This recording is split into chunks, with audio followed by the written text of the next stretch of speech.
Bom dia, sexto ano, tudo bem? Espero tudo ótimo com vocês. Hoje, nós temos aí continuação da aula passada, né? Que eu fiz com vocês tiveram exercícios. E estaremos agora corrigindo esses exercícios, tá? E aí, para casa, eu vou mostrar para vocês aí quais são os exercícios que vocês estarão fazendo em casa. Então, nesse primeiro momento da nossa aula, eu estarei fazendo a correção aí dos exercícios da página 9 a 13, tá? E aí, em seguida, eu volto aí com os exercícios de casa, tá bom? Nós temos aí, né, nós falamos aí na aula passada sobre os recursos que são utilizados dentro da linguagem publicitária, tá? O que é uma linguagem publicitária? Por que existe linguagem publicitária? Porque nós temos, né, por exemplo, você quer vender alguma coisa, você quer vender uma prestação de serviço, um produto. Então, você precisa ter uma publicidade em cima disso. Por quê? Para chamar a atenção do seu público-alvo, ou seja, as pessoas que você quer vender, para que conheça o seu produto, para que adquira o seu serviço. Então, a linguagem publicitária, ela serve para isso, né? O principal aí, objetivo dela é esse. E dentro dessa linguagem publicitária, nós encontramos os recursos, né? Esses recursos que são com o intuito de persuadir, de convencer as pessoas, né, de comprarem, né, ou adquirirem o serviço, o produto. E aí aqui, né, recursos de linguagem no anúncio publicitário. Então, na sociedade atual, os anúncios publicitários circulam nos mais diversos meios de comunicação, jornais, revistas, TV, outdoor, na internet e outros, né? E até mesmo em meios de transporte, tá? Então, às vezes você vê em ônibus, carros, algum adesivo, alguma informação, né, fazendo propaganda de algo. Então, né, para chamar, para mostrar aí o produto. Então, levando a adotar um certo comportamento ou atitude a comprar determinado produto, ou ainda acreditar na boa imagem da instituição, da empresa ou do anunciante. Isso aqui eu li com vocês na aula passada. Então, aqui nós temos aqui um primeiro, né? Aqui na letra A, nós temos aqui aqui bem pequenininho, mas é o samaritano. Então, cuidamos de sua filha, do teste do pezinho até os primeiros garotos ficarem aos pés dela. Então, é o primeiro anúncio. O segundo aqui, mosquito também perde o apetite quando você estraga a comida dele. Então, aqui, meninos, nós temos um sorvete e alguém tá amassando aí um molho de tomate em cima do sorvete. E aqui a propaganda do off, né, que é um repelente. Então, vamos lá. Número 1. Qual é a relação entre a parte verbal e não verbal do anúncio A? Assinale as alternativas corretas. Então, nós temos aí, né, o tênis, ele faz referência a um período da vida que é a adolescência, né? A maioria dos adolescentes usam esse modelo de tênis. Não que os adultos não possam usar ou não usem, mas é mais típico, né, durante a adolescência. E aí, né, etapa até a qual a pediatria do hospital cuida das pessoas. Então, a pediatria desse hospital aí, ele vai cuidar das crianças até a adolescência. Depois, o curativo do tênis representa os cuidados proporcionados às crianças pelo hospital. Então, o hospital, ele cuida, sim, das crianças. Então, colocou-se esse curativo aqui, né, com esse intuito de mostrar que o hospital tá lá para cuidar e para, né, deixar a criança com bem-estar, cuidada, tá? E aí aqui a última aqui não corresponde, por quê? Porque tá falando que a pediatria, a fotografia do tênis mostra que a pediatria do hospital também atende adultos. Não, só atende crianças, tá? Crianças até a adolescência. Número 2. Qual é a relação entre a parte verbal, né, que é o mosquito, também perde o apetite quando você estraga a comida dele, e a não verbal do anúncio B? Assinar as alternativas corretas. Então, quando tem o verbo estragar, né, ele corresponde ao ketchup, aquele molho de tomate lá, né? Colocado lá em cima do sorvete, que é a parte o quê? Não verbal. Quando, né, ao usar o repelente enunciado, que é o da ORF, a pessoa ela vai evitar picadas de inseto. Por quê? Porque o produto, né, o repelente, ele vai, né, estragar, entre aspas, a comida deles. Né? A comida deles, o quê? O nosso sangue. O mosquito vai lá e dá uma picadinha. Então, são essas duas correspondências aí entre o verbal e não verbal do texto B. Agora, vamos para 3. Considerando a linguagem verbal e não verbal dos anúncios da página anterior, qual é o público a que os anúncios desejam atingir? Relacione-os ao público-alvo, ao seu público-alvo. Então, o anúncio A, ele vai ser direcionado a quem? Aos pais de crianças e adolescentes. Então, não faz sentido, por exemplo, passar um anúncio desse para quem não tem filho, por exemplo, né? Ah, mas talvez eu tenha um sobrinho. Não, tudo bem, mas o público-alvo que precisa ser atingido é quem? Os pais de crianças e adolescentes. Ah, por exemplo, esse anúncio vai chamar a atenção do meu pai, por exemplo? Não vai, porque ele não tem mais criança em casa e nem adolescente. Então, né, não faz sentido. E o anúncio B, ele é destinado a quem? A um público que, né, de pessoas que ficam aí expostas a picadas de insetos. Por exemplo, vai acampar na beira de um rio. Você vai ficar exposto ao que? A picadas de insetos, picada de mosquito. Então, né, é um público que vai utilizar. Ah, eu tô dentro de casa, não tem, igual, por exemplo, aqui na minha casa, não tem mosquito, não tem inseto, não tem nada. Então, não me atingiria, eu não seria público-alvo para esse produto. Né? Aqui em casa não tem inseto e eu também não vou a lugares que tem inseto, né? Mosquito e essas coisas. Então, tem que ser pensado, né, para quem será, né, apresentado esse tipo de linguagem, né? Não adianta mostrar para mim, por exemplo, que eu não vou comprar o produto, porque eu não uso. Mas já outras pessoas que usam, aí sim. 4. Um dos anúncios apresentados tem finalidade comercial, ou seja, busca vender um produto. Outro tem finalidade de divulgar uma ideia. Então, você vai relacionar os argumentos a seguir ao anúncio correspondente. Então, o número 1 aí é o anúncio A, o número 2 é o anúncio B. Então, o anúncio B, né, o argumento é que o produto anunciado é uma forma de estragar a comida dos insetos. Ou seja, né, eles se alimentam por meio das picadas da nossa pele, né, e sugam o sangue. E já né, é um anunciante, ele argumenta que a pediatria do hospital, ele cuida das pessoas assim que nascem até a adolescência. Então, esse é o serviço que é prestado por esse hospital, tá? 5.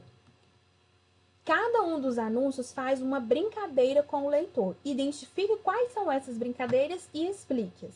Então, olha só, meninos, lá no anúncio A, a brincadeira é a diferença de sentido né, com pés e pezinhos. Por quê? Porque existe o teste do pezinho. Quando a criança nasce, ela leva umas picadas no pé para detectar, né, se ela vai ter algum tipo de doença, algum tipo de situação, né, de enfermidade, ou seja, que irá, né, atingir a saúde dela. Então, o teste do pezinho é feito até 15 dias após o nascimento da criança. Se eu não me engano, são 7 picadas. Então, dá uma picadinha, aperta lá, vai tirar o sangue. Pica de novo, vai. E aí tira uma cartelinha, assim, de pinguinhos, né, de gotinhas de sangue.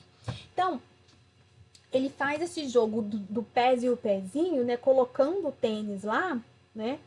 Por quê?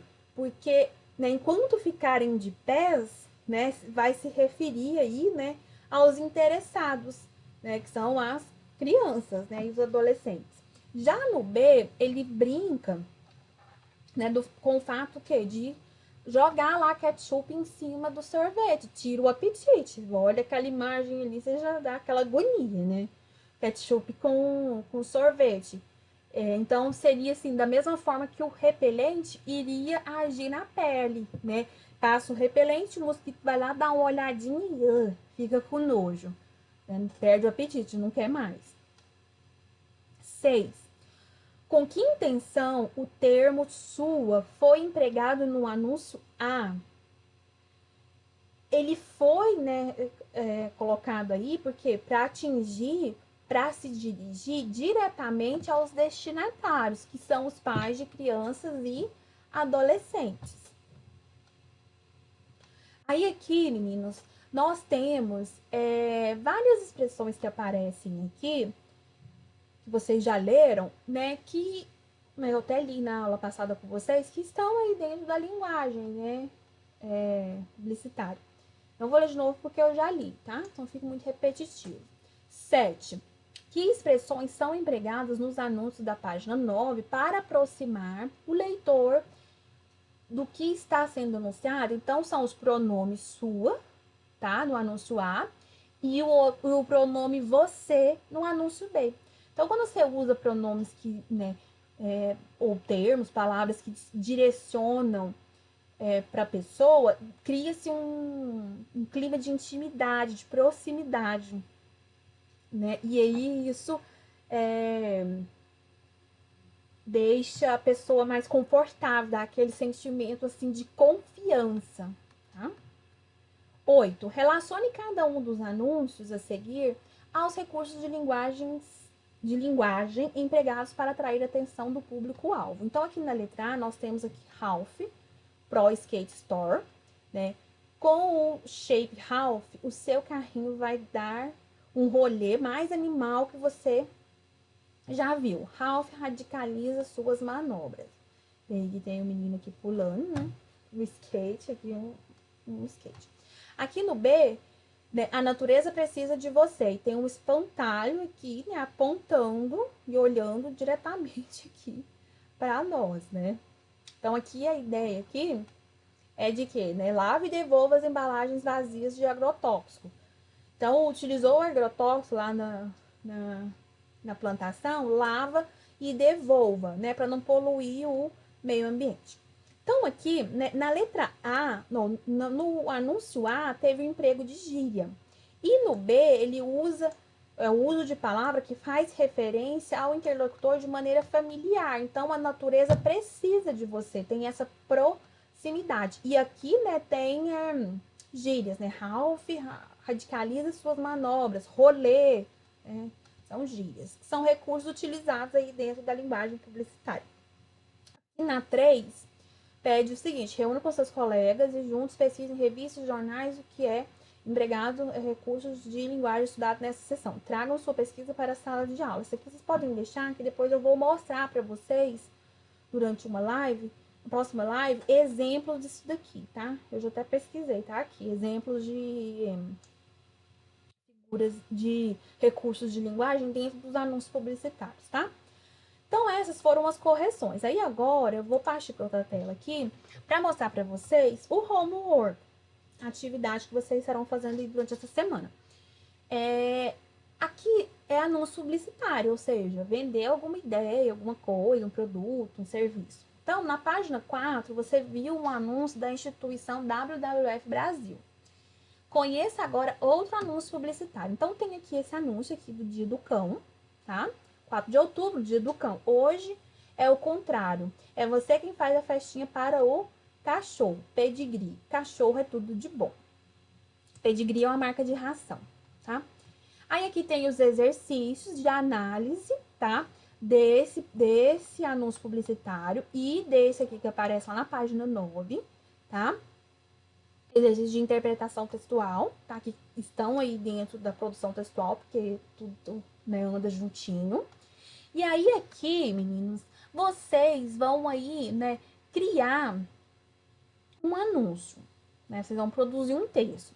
Então, aqui tá falando que é você e seu colega, mas é você sozinho, tá? Então, vocês vão criar um anúncio publicitário, vocês vão criar aí, né, um anúncio sobre preservação ambiental, tá? E aí fala que vai ser exposto no mural da escola, mas nós vamos expor aqui durante a live, tá?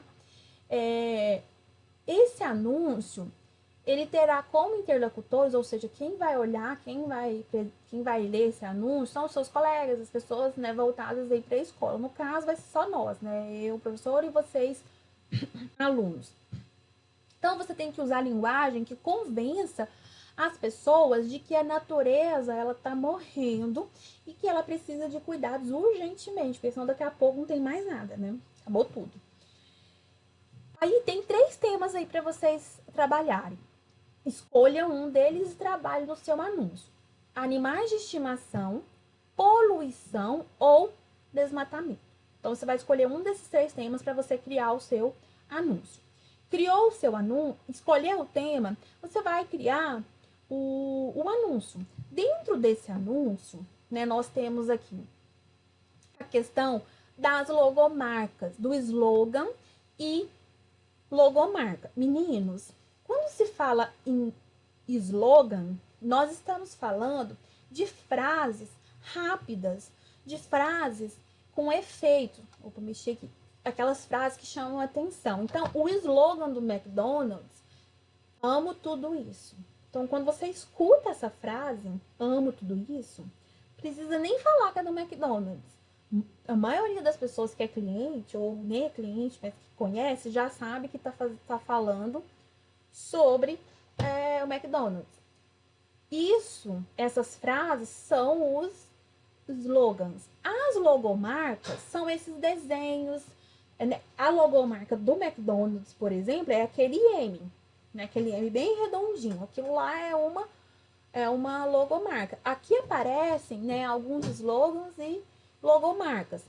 Né, SOS Mata Atlântica, aí tem aqui os Correios, o Greenpeace, o IBAMA, Fundação Abrinq, né, que são conhecidos, né, o Greenpeace principalmente é conhecido no mundo inteiro, e estão dentro aí dessa linguagem. Então, você vai criar aí uma logomarca e um slogan para sua campanha e publicitária. Você vai ser um publicitário agora, tá? E aí você vai, né, colocar linguagem verbal, linguagem não verbal. O que é linguagem verbal? Aquela que tem escrita. O que é linguagem não verbal? Aquela que tem desenho, figura. Então você vai utilizar as duas. Você vai utilizar a verbal e a não verbal, porque você vai colocar a escrita e você vai colocar também alguma gravura, algum desenho, alguma imagem, tá? Feito isso, deixa no caderno, que aí na próxima aula eu vou estar pedindo para que vocês leiam, tá? Que vocês mostrem aí as campanhas publicitárias que vocês criaram aí, né, com relação à preservação ambiental, tá bom? Meninos, beijo para vocês, tudo de bom, cuidem-se aí, tá? E até a próxima aula. Tchau, tchau.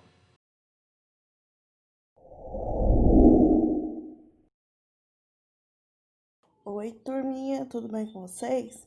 Aqui quem fala é a professora Iris e hoje venho trazer para vocês um pouco sobre como que era a forma de arte em algumas civilizações da antiguidade. Vamos lá?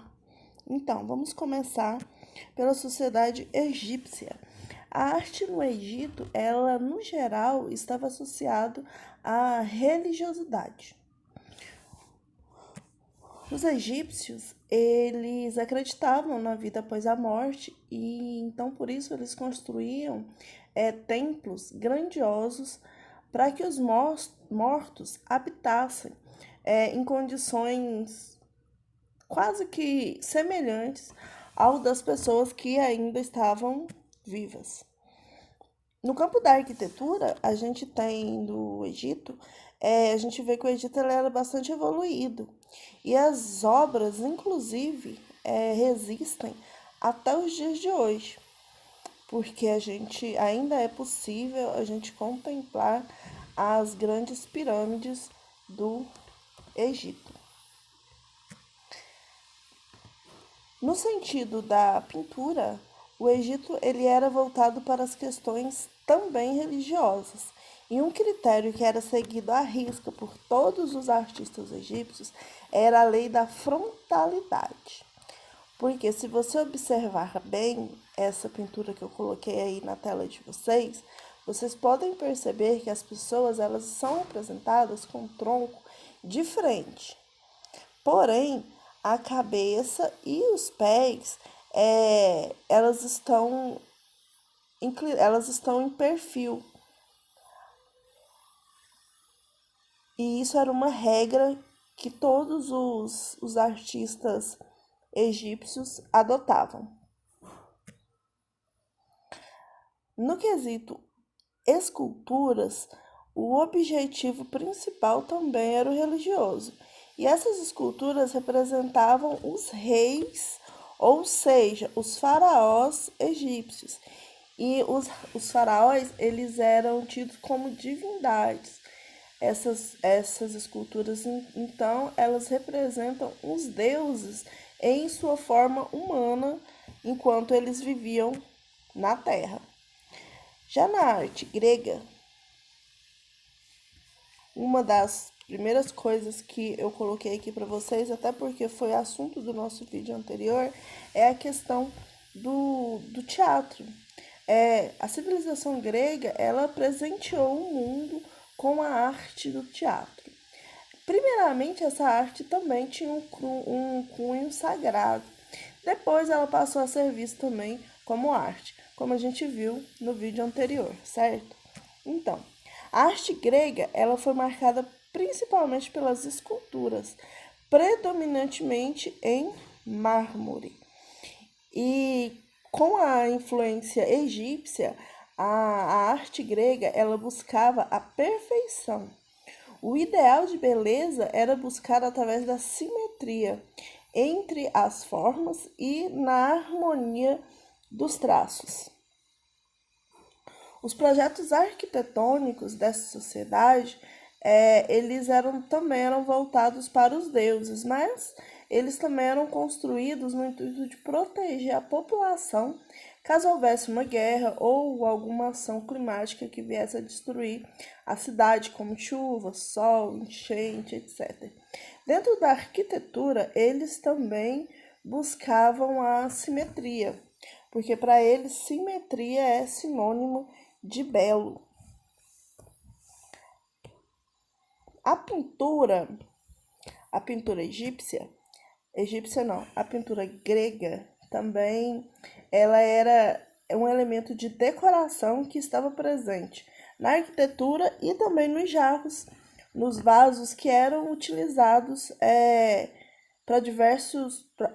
tinham diversas finalidades. E eles enfeitavam, decoravam esses vasos com essas pinturas. A arte romana.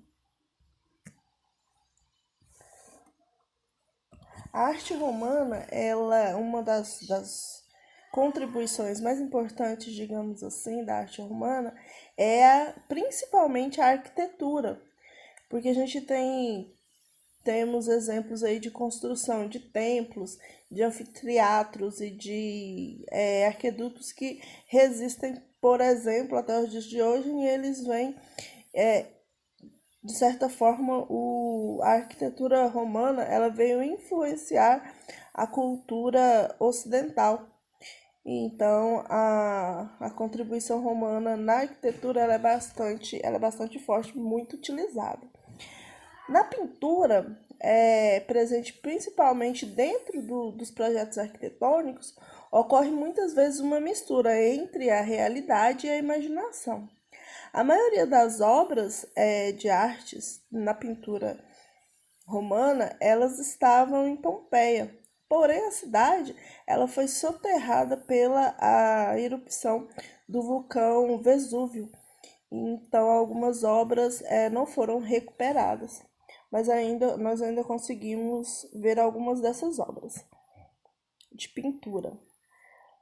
No quesito escultura romana, ela se distingue um pouco da representação da escultura grega, porque o grego ele buscava a perfeição, ele se preocupava em mostrar um ideal de beleza.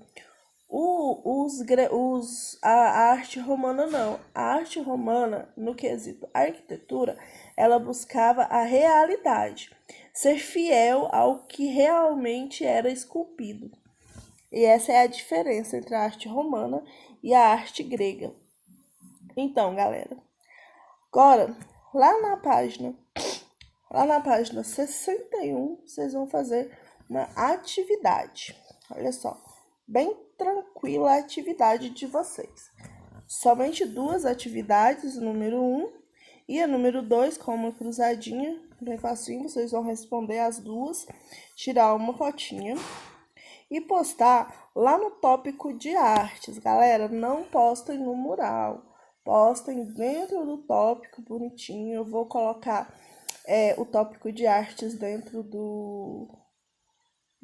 de artes terceiro bimestre e vocês postem lá dentro, tá ok? Não esqueçam de postar, lembrando que essas atividades elas vou somar todas e no final é que vai ser dessa forma que a gente vai fazer as notas de vocês do terceiro bimestre. Então não esqueçam de postar suas atividades e não deixem para postar na última hora, tá ok? Beijinhos, qualquer dúvida e qualquer coisa podem me procurar. Estou à disposição de vocês.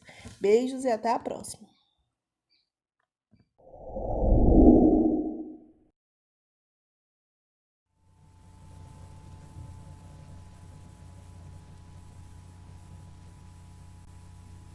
Bom dia, queridos! Vamos estudar ângulos e retas? Posso contar uma coisa para vocês? Eu estou adorando receber o vídeo com as tarefas de vocês. Estou gostando muito, muito mesmo, porque está aperfeiçoando, aprimorando. Contar para vocês aqui, olha, o Gabriel Oliver começou mandando um vídeo para mim, no final acho que eu recebi uns 6 vídeos. Eu fui fazendo perguntas e ele foi pensando e eu dava uma dica. Nenhum momento eu falei que estava certo ou errado, falava continue tentando, até que ele conseguiu sozinho e deu uma verdadeira aula de como usar o transferidor para medir ângulos. É por isso que nessa aula de hoje eu convidei a Isadora e o Gabriel Oliver para participarem através do vídeo deles que eu recebi via WhatsApp. Se você ainda não fez, ainda há tempo de me mandar. Vamos começar? Primeiramente, a ideia de ângulo. Ângulo, a gente sabe que é o quê? Uma região formada por duas retas. Mas, a princípio, a gente pode calcular o ângulo através do nosso próprio corpo. Levanta aí daí dessa cadeira, da cama, do sofá, de onde você estiver. Fica de pé. Olha para a tela do computador. Se eu falar para você assim, dê meia volta, em que posição você vai ficar? De costas para o computador. Correto? Essa medida aí de dar meia volta, você acha que você fez que ângulo? Que medida será que você girou? 180 graus. Agora se eu falar para você, continue dando mais meia volta. A que ponto você chega? Você para de novo de frente para o computador. Isso aí é mais 180 graus. Você percebe então que você deu um giro completo quando você fez 180 mais 180, ou seja, 360 graus. Essas medidas, elas servem não só para nos situarmos, para direcionarmos o mundo, as relações, por exemplo, no trajeto de um caminhão, de um avião, para a gente traçar também construções. Como é que eu vou fazer construção de algo sem saber as medidas e ângulos? Olha que coisa mais linda essa janela, com essa floreirinha aí na janela desse telhado, né? Esse telhado também é possível medir o ângulo. Olha só nessa imagem logo abaixo, a gente encontra aqui exatamente uma medida, olha, como se fosse a queda d'água aqui, ó, do telhado, e pergunto que ângulo será que é formado aqui. Ele chamou de X. Mais à frente, nós vamos ver que a soma dos ângulos internos de um triângulo tem que ser 180 graus. E aqui eu já tenho 30 mais 30, eu já tenho então 60 graus. Se tem que dar 180, então quanto será que vale essa ponta aqui de cima que eu chamei de ângulo X? Pensa aí um pouquinho. A soma dos ângulos internos de um triângulo tem que ser 180 graus. Eu já tenho 30 mais 30, ou seja, já tenho 60 graus. Falta quanto para dar 180? Assim você consegue descobrir o valor de x. Existem ângulos ao redor da nossa vivência. Se você olhar para um lado, olhar para o outro, olhar para um quadro, para tudo a gente consegue encontrar ângulos. Ou pela nossa volta, girando em torno de nós mesmos, ou pelo encontro de retas.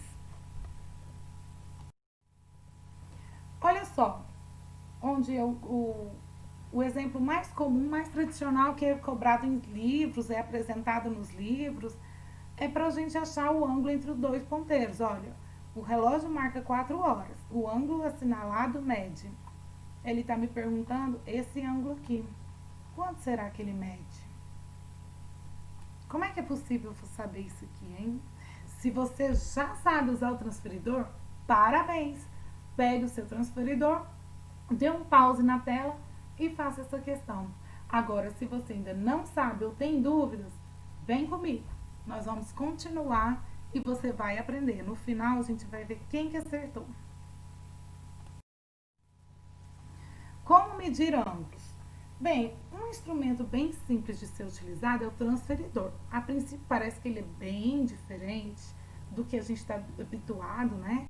A gente está acostumado a usar lápis, borracha, caneta, aí surge esse elemento aí, que é um transferidor que serve para medir ângulos.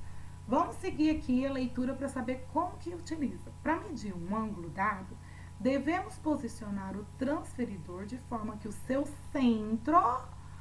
centro passe a coincidir com o vértice do ângulo.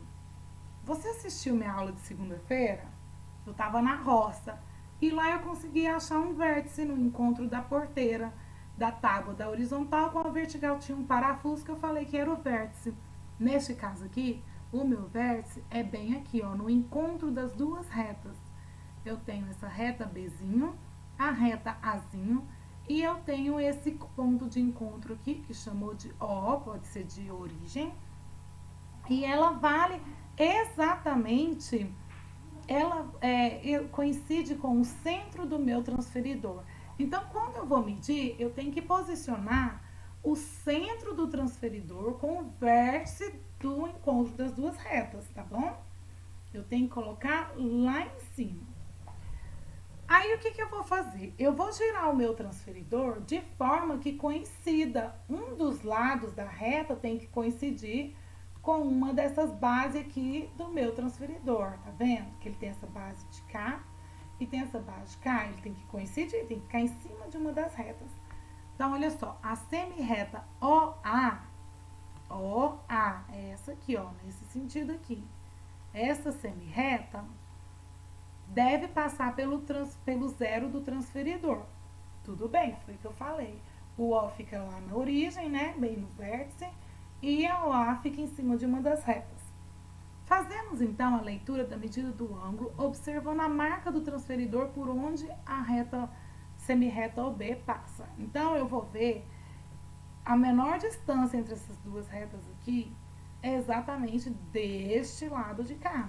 Professora, poderia ser do lado direito? Observe que pelo lado direito eu não teria menor distância. Eu teria a maior distância. Se eu colocar aqui de amarelo, existe um ângulo aqui, ó, de amarelo? Existe, mas é a maior. Então, eu tô querendo saber a medida do ângulo interno, então é do lado de dentro. Se fosse externo, que é um conteúdo bem cobrado no 8º ano, você vai medir a parte externa. Ou você vai medir a parte interna, como você sabe que o giro completo dá 360, você vai excluir essa parte interna e vai dar o valor da externa. Mas deixa isso lá para o 8º. Vamos olhar aqui então. Neste caso, ele saiu do 0 para o 10, 20, 30, 40, 50, 60. Então, essa reta aqui, ó, passou em cima do tracinho do 60. Saiu do 0 e foi para o 60. Então, esse ângulo mede 60 graus. Professora Josana, essa aqui É a Olha reta que eu só vou quem medir. veio ajudar. Aí eu vou A pegar o Isadora. transferidor e alinhar o Vamos assistir zero o vídeo da Isadora? por inteiro nessa linha aqui. Aí, como Vamos ficou assistir bem o vídeo da parou bem Isadora. aqui na linha, já deu pra perceber que são 160 graus. Mas pra ter certeza, eu vou mover aqui até aqui, pra confirmar que ficou até na linha de 160 graus. E aqui deu o resultado de 160 graus. Professora José, nessa aqui é a reta que eu vou medir. Aí eu vou pegar o transferidor e alinhar o zero por inteiro nessa linha aqui. Aí, como ficou bem parou bem aqui na linha, já deu pra perceber que são 160 graus. Mas pra ter certeza, eu vou mover aqui até aqui, pra confirmar que ficou até na linha de 160 graus. E aqui deu o resultado de 160 graus. Viu só? A Isadora conseguiu fazer direitinho. Ela colocou o centro lá no encontro das duas retas, porém ela deixou escorregar um pouquinho ao medir a medida, ao registrar a medida aqui. OA é como se fosse o A, esse aqui, ó, o O, a origem aqui. Esse aqui seria o A, lado A. Esse aqui seria o lado B. Quando ela colocou o transferidor, nós percebemos o quê? Que ela escorregou um pouquinho, mas mesmo assim ela conseguiu achar essa medida de 160 graus. E o ideal é que esteja bem no centro, o O de origem, tá bom?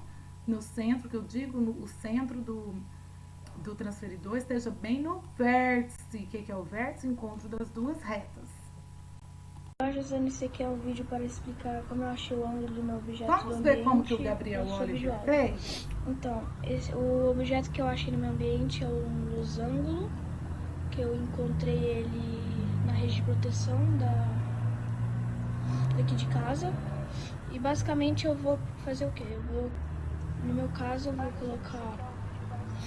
vou pegar o meio do transferidor, vou colocar aqui no nó e vou girar até eu achar uma linha transversal. Aí eu vou procurar a menor região entre um ponto e outro a partir do zero. Então, o ângulo dessa figura que eu achei aqui é 90 graus. Porque aqui, ó, do zero vai dar bem aqui, 90 graus. Então é isso. Foi assim que eu achei o meu ângulo. Espero que tenha ajudado alguém aí. E é isso. Obrigado. Então, o ângulo dessa figura que eu achei aqui é 90 graus. Porque aqui, ó, do zero vai dar bem 90 graus. Então é isso. Foi assim que eu achei o meu ângulo. Espero que tenha ajudado alguém aí. E é isso. Obrigado. Muito bem. O Gabriel Oliver, no começo não estava conseguindo achar esse ângulo, não. Mas como eu falei, fui questionando até que ele conseguiu. E agora ele virou um super professor, hein? Colocou o centro lá do transferidor no encontro, bem nesse nó aí, que são essas linhas. E aí ele girou o transferidor até sobrepor em cima de uma dessas retas e viu onde estava a outra reta, que marcação que era, e foi 90 graus. 90 graus me lembra um ângulo e ele tem um nome. Vamos ver qual é? Mas olha só, tenho certeza que agora você consegue pegar o seu transferidor e fazer essa medida aí, ó. Quanto será que mede esse ângulo formado pelos ponteiros das horas e dos minutos? Faz aí e veja qual é. Letra A, B, C, D ou E.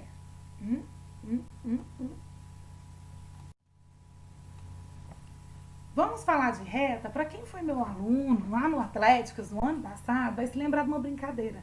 Era aquela brincadeira de morto e vivo, né? Que eu falava morto, você tem que estar morto, vivo, tem que ficar vivo. Eu adaptei para uma brincadeira sobre retas. Eu pedi aos alunos para representarem as retas, ou segmento de reta ou semi-reta.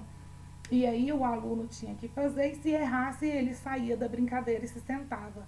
E assim começava a turma toda até ter um ganhador. Eu lembro que a Ayala ganhava, Lembro de outros alunos também, mas era bem divertido, porque não só envolvia conhecimento, mas também na sua expertise, né? Tinha que saber ouvir e fazer imediato.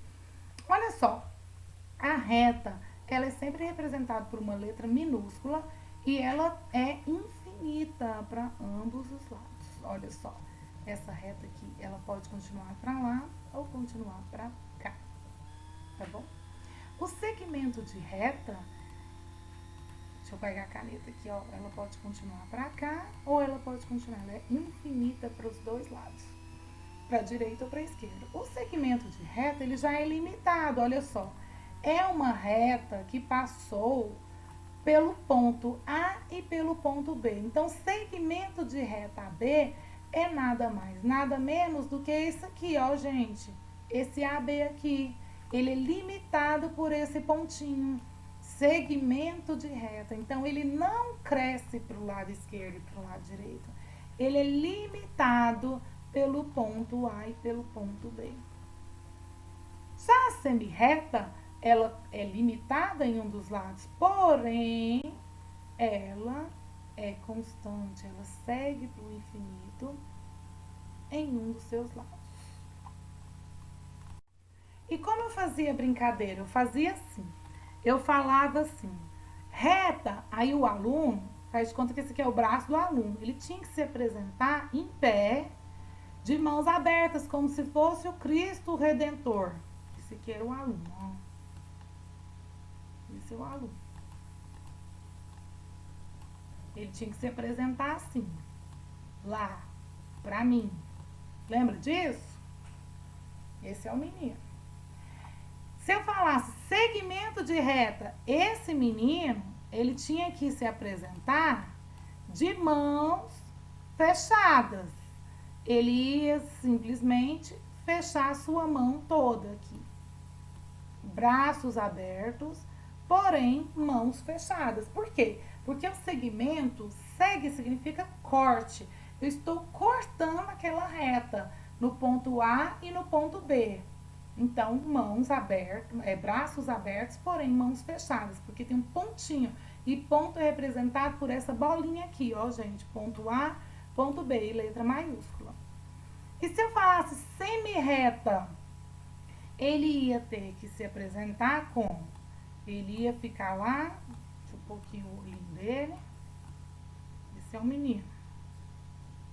Ele ia ter que abrir o braço, de um lado a mão dele ia estar fechada, tá?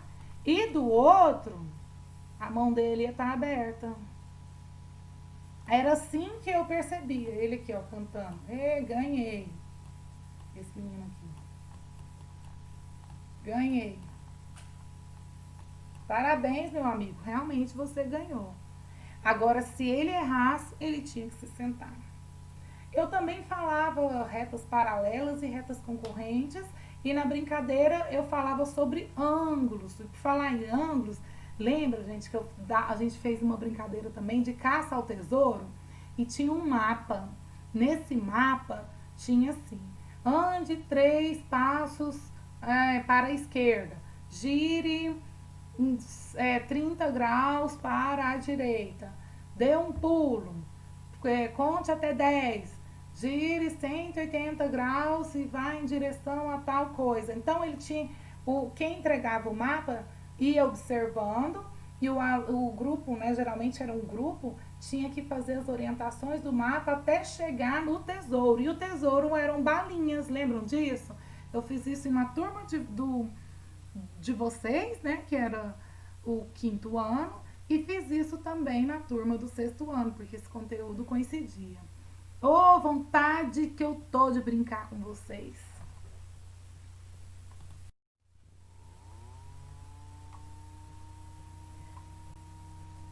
Tipos de retas. Nos tipos de retas, eu posso ter retas concorrentes, paralelas ou coincidentes.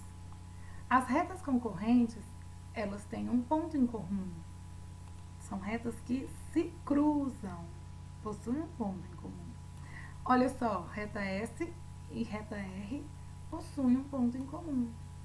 Quando eu digo que são paralelas, elas nunca se cruzam. sempre mantenha uma mesma distância uma da outra. Veja só, a reta U e V. Lembrando que reta é letra minúscula. Veja só a mesma distância, são retas paralelas.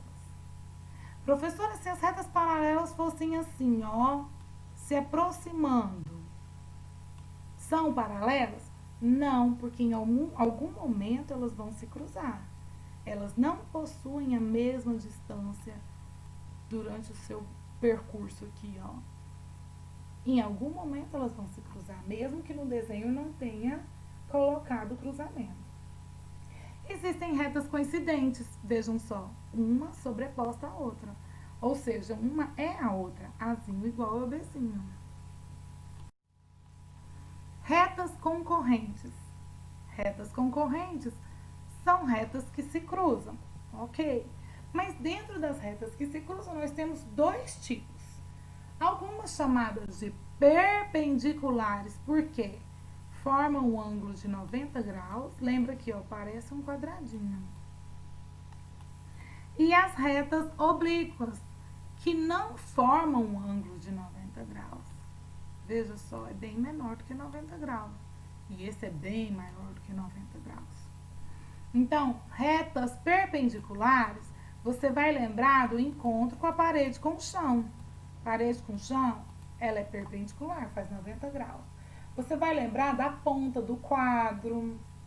Você vai lembrar de diversas coisas porque formam esse formato aqui, ó, de 90 graus. Uma porta. O que mais, hein? Zane, pelo que eu entendi, você tem que ir no ambiente onde você tá, né? E fazer e mostrar alguma coisa que tem a ver com linhas paralelas ou com correntes.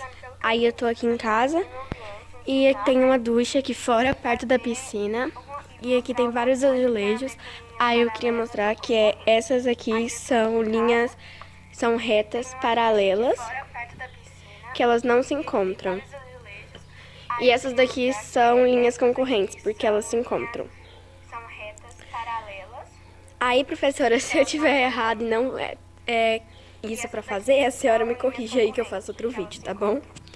Essas são as linhas concorrentes e essas são as linhas paralelas. A senhora me corrige aí que eu faço outro vídeo, tá bom? Essas são as linhas concorrentes e essas são as linhas paralelas. É isso mesmo, Isadora, tá certinho. As retas paralelas não se cruzam, elas mantêm a mesma distância uma da outra.